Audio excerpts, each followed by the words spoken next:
सभी को जय मसीह की। परमेश्वर पिता का धन्यवाद हो, एक बार फिर से आपके बीच में प्रभु मुझे लेकर आया और आज हम बपतिस्मा के विषय में एक बार फिर से बातचीत करेंगे। और जैसे मैंने बीते दिनों में आपसे बातचीत किया था कि हम बपतिस्मा के बारे में और भी आपको डिटेल से शिक्षा देंगे कि बपतिस्मा क्या है, क्यों लेना जरूरी है, बपतिस्मा का अर्थ क्या बनता है, और हम विश्वासियों को जब तक बाइबल का ज्ञान नहीं होगा हम कैसे बपतिस्मा लें, किस तरीके से हम लोगों को शिक्षा दे सकते हैं। आज मेरे सामने एक बहुत बड़ा एक प्रश्न है और मैंने बहुत से ऐसे लोगों से, परिवारों से सुना है। एक परिवार ने मेरे से बातचीत किया और बोला कि हमारे बच्चे का कन्फर्मेशन करवाना है।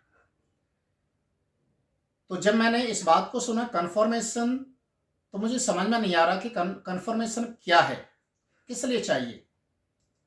तो उन्होंने बोला कि हमारे बच्चे का बपतिस्मा बचपन में हो चुका था, अब वो जवान हो गया है, सियाना हो गया है, इसलिए प्रभु भोज लेने से पहले उसका कन्फर्मेशन होना जरूरी है, तभी वो प्रभु भोज में भाग ले सकता है।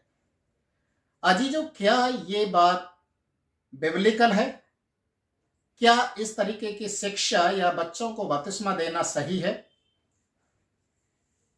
आप जब बाइबल को उठाकर देखेंगे, पूरी बाइबल में कहीं भी बच्चों के बपतिस्मा के विषय में कोई भी जिक्र नहीं है। हाँ, प्रभु यीशु मसीह ने एक जगह इस तरीके से अपने चेलों से कहा कि बच्चों को उन्हें डांटो नहीं, उनको मेरे पास आने दो, क्योंकि स्वर्ग का राज्य बच्चों के जैसा ही है। पर वहां पर बपतिस्मा का कोई जिक्र नहीं है। आज बहुत से ऐसे लोग हैं या बहुत सी संस्थाएं जिनको बोल सकते हैं, उनके अंदर कहीं ना कहीं एक डर है, एक भय समाया हुआ है कि हमारे बच्चे बड़े होकर हमारे धर्म के साथ जुड़कर रहेंगे या नहीं, हम जिसको मानते उसके साथ वो चलेंगे या नहीं। अजीजों, ये डर हर एक धर्म और हर एक जाति के अंदर इस समय बना हुआ है। और कहीं ना कहीं मसीहत में भी जब हम आते हैं तो ये डर उन लोगों के अंदर भी बना हुआ है, इसलिए वो बचपन में ही अपने बच्चों को बपतिस्मा देने के लिए उन्हें तैयार करते और बपतिस्मा दे देते हैं। बाद में क्या होगा क्या नहीं होगा, वो बच्चे बड़े होकर प्रभु को मानेंगे नहीं मानेंगे, कौन से रास्ते पर चलेंगे, किसी को कोई भी इस समय अंदेशा नहीं है। अजीजों, इसको हम लोग इस तरीके से भी कह सकते हैं, हमारे देश के अंदर बहुत सारी ऐसी प्रथाएं चल रही थी जिसे हम अंधविश्वास भी कह सकते हैं, या शिक्षा का ना होना या शिक्षा का अभाव के कारण ऐसे बहुत से लोग ऐसी प्रथाओं के शिकार हुए जिसे सती प्रथा कहते हैं। हमारे देश के अंदर ये बहुत ज्यादा प्रचलित था कि अगर आदमी मर गया है तो उसके साथ उसकी पत्नी को भी जलाया जाए, उसे भी खत्म कर दिया जाए। जब लोगों ने इसके बारे में जब देखना शुरू किया, जानना शुरू किया कि क्या ये प्रथा सही है, तो बहुत से ऐसे समाज सुधारक लोग खड़े हुए जिन्होंने इस प्रथा को खत्म करने के लिए आगे बढ़ चढ़कर हिस्सा लिया और इस प्रथा को खत्म करने में अहम भूमिका निभाई। उन्हें बहुत से लोगों का सामना करना पड़ा, बहुत से लोगों की सतावट का सामना उनको करना पड़ा, बहुत सारे लोगों ने उनको नाना प्रकार से गलत आरोप लगा लगाकर उनके ऊपर बहुत सारे एलिगेशन लगाए।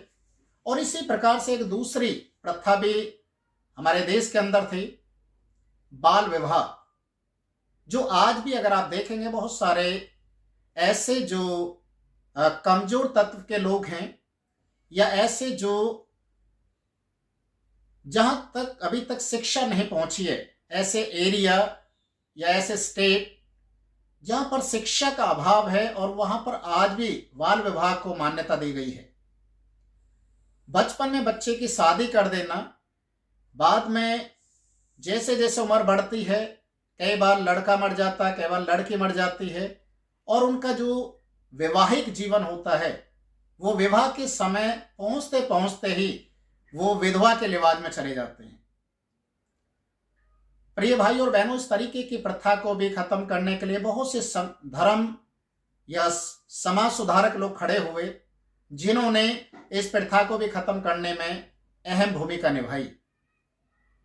प्रिय भाई और बहनों, आज अगर इस तरीके की शिक्षा या इस तरीके का कुछ भी प्रथा हमारे मसीह समाज में चल रही है, बच्चों का बपतिस्मा, उस प्रथा को खत्म करने के लिए आपको कदम बढ़ाना पड़ेगा।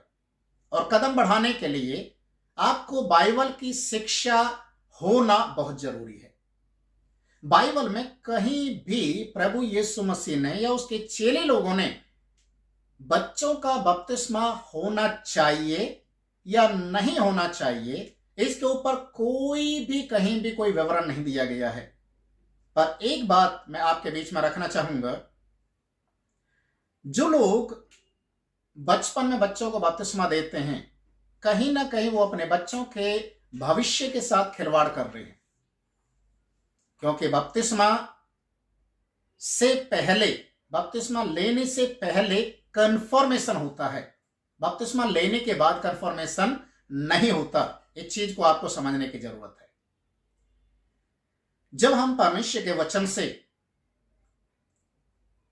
इन बातों के विषय में सीखते हैं तो मत्ती रचित सुसमाचार उसके 28 अध्याय में प्रभु यीशु मसीह ने इस तरीके से अपने चेलों को शिक्षा दिया। मत्ती उसके 28 अध्याय उसके 19 और 20 पद को अगर आप पढ़ेंगे तो वहां पर महान आज्ञा बोला जाता है।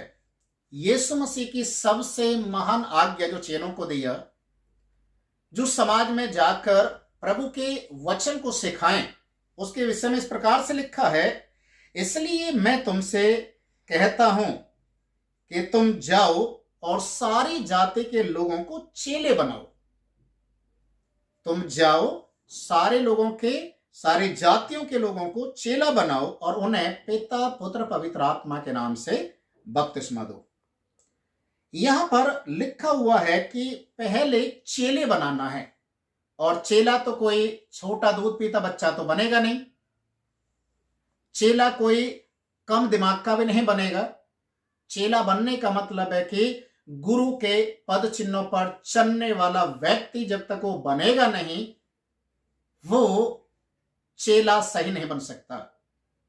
इसको और समझने के लिए मत्ती रचित सुसमाचार उसके 3 अध्याय को जब हम पढ़ेंगे तो वहां पर इस तरीके से लिखा हुआ है, प्रभु यीशु मसीह जब बपतिस्मा लेने के लिए यरदन नदी के पास पहुंचा, उससे पहले बहुत से लोग यूहन्ना बपतिस्मा देने वाले के सामने खड़े हुए थे, लाइन लगाकर वो बपतिस्मा लेने के लिए आ रहे थे। पर वहां पर देखते हैं कि सभी जवान लोग थे, पढ़े लिखे लोग थे, कोई सरकारी नौकरी करने वाला व्यक्ति था तो कोई चुंगी लेने वाला व्यक्ति था, कोई उल्टे सीधे कर्म करने वाला व्यक्ति था। हर एक वो व्यक्ति जो अपने आप को पापी करके महसूस कर रहा था, जिसने चीज को ग्रहण किया कि मैं एक पापी हूं, मुझे मन फिराव की आवश्यकता है, मुझे बपतिस्मा लेने की आवश्यकता है, उन्होंने ही वहां पर बपतिस्मा लिया। और यूहन्ना बपतिस्मा देने वाले का अगर प्रचार आप सुनेंगे तो यहां पर लिखा हुआ है, मत्ती रचित सुसमाचार 3 अध्याय उसके पहले पद से आप पढ़ेंगे तो लिखा है, उन दिनों में यूहन्ना बपतिस्मा देने वाला आकर यहूदियों के जंगल में यह प्रचार करने लगा, मन फिराओ क्योंकि स्वर्ग का राज्य निकट आ गया है। अजीजो, यहां पर लिखा है मन फिराओ क्योंकि स्वर्ग का राज्य निकट आ गया है। बच्चों को यह बात मालूम नहीं है कि मन किससे फिराना है। मन फिराने का मतलब होता है कि आप जिन प्रथाओं में, जिन संस्कृतियों में, जिन पापी स्वभाव में आप बढ़ते हुए जा रहे हो, जिन प्रथाओं के साथ आप चल रहे हो, परंपराओं में फंसे हुए हो, उनसे आपको बाहर आना, मन फिराना, ताकि आप प्रभु के राज्य को स्वीकार कर सको। बाइबल में लिखा हुआ है, लूका रचित सुसमाचार 15 अध्याय उसके 5वें पद में लिखा है, जब एक पापी मन फिराता है तो स्वर्ग में आनंद मनाया जाता है। अजीजो, एक पापी मन फिराने से स्वर्ग में आनंद मनाया जाता है। तो जब तक हम उस पाप के बारे में जानेंगे नहीं कि मैं पापी क्यों हूं, किस कारण से हूं, तब तक वो कैसे अंगीकार करेगा। तो कहीं ना कहीं हम अगर इस तरीके की संस्कृति में या इस तरीके की प्रथा में अभी भी अपने आप को लेकर चल रहे, या बच्चों को हम आगे बढ़ा रहे हैं, या उनका बचपन में ही उनको बपतिस्मा दे रहे हैं, तो ठीक ये उसी प्रकार से है जैसे एक बच्चे का बाल विवाह कर देना। आपको उन चीजों से अपने आप को बचाना है, अपने बच्चों को बचाना है। जब तक आप अपने बच्चों को प्रभु की शिक्षा नहीं देंगे, आप खुद शिक्षा में नहीं चलेंगे, आप खुद चर्च से जुड़ेंगे नहीं, आप खुद परमेश्वर की महिमा नहीं करेंगे, चर्च में आना जाना नहीं रखेंगे, अपने घर में दुआ प्रार्थना नहीं रखवाएंगे, तब तक आपके बच्चे कैसे जानेंगे प्रभु कौन है। इसलिए जरूरी है कि आप सबसे पहले अपने बच्चों के लिए एक उदाहरण बने। मैं ये बात माता पिता से कहता हूं क्योंकि बाइबल बताती है अपने बच्चों को, हे माता पिता, अपने बच्चों को प्रभु की शिक्षा देना है। हे बच्चे वालों, अपने बच्चों को प्रभु की शिक्षा देना है। जब तक आप खुद अपने बच्चों को प्रभु की शिक्षा नहीं दोगे, वो कहां से प्रभु को स्वीकार करेंगे।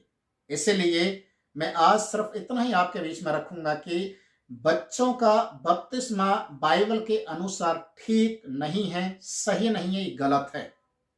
और इस प्रथा को या इस तरीके की सोच को आपको बदलना है। बाइबल को पढ़ना है, बाइबल को समझना है कि बाइबल में क्या लिखा है। क्योंकि यूहन्ना बपतिस्मा देने वाला भी जब आया, उसने जवानों को बपतिस्मा दिया। जब तक एक व्यक्ति अपने पाप के विषय में, धार्मिकता के विषय में, यीशु मसीह के विषय में, स्वर्ग नरक के विषय में नहीं जानेगा, नहीं समझेगा, तब तक उसे बपतिस्मा देना बेकार है। इसलिए बपतिस्मा जवानी के समय में लेना है। जब तक आप पाप और पुण्य के विषय में, धार्मिकता और अधर्म के बारे में नहीं जानेंगे, मन नहीं फिराएंगे, सबसे बड़ी बात है मन नहीं फिराएंगे, आप बपतिस्मा लेने से कोई फायदा नहीं है। तो इसलिए मैं आपसे यही निवेदन करूंगा कि इस वचन को आप ध्यान से सुने, अपने बच्चों को भी सिखाएं, अपने जहन में रखें। और आज जो लोग इस तरीके की संस्कृति बनाकर चल रहे हैं, बच्चों को बपतिस्मा देना जरूरी है, उन तक इस वीडियो को पहुंचाएं ताकि हम जागरूक हों और अपने बच्चों को प्रभु की शिक्षा में आगे बढ़ाएं। और जब वो पूरी रीति से तैयार हो जाएं, जब बच्चे खुद बोलें कि मैं बपतिस्मा लेने के लिए अब तैयार हूं, तब आप अपने बच्चों को बपतिस्मा दिला सकते हैं। प्रभु आपको आशीष करे और हम आने वाले वीडियो में फिर और बपतिस्मा के विषय में और भी जानकारी लेंगे। प्रभु आप सभी को आशीष दे। सभी को जय मसीह।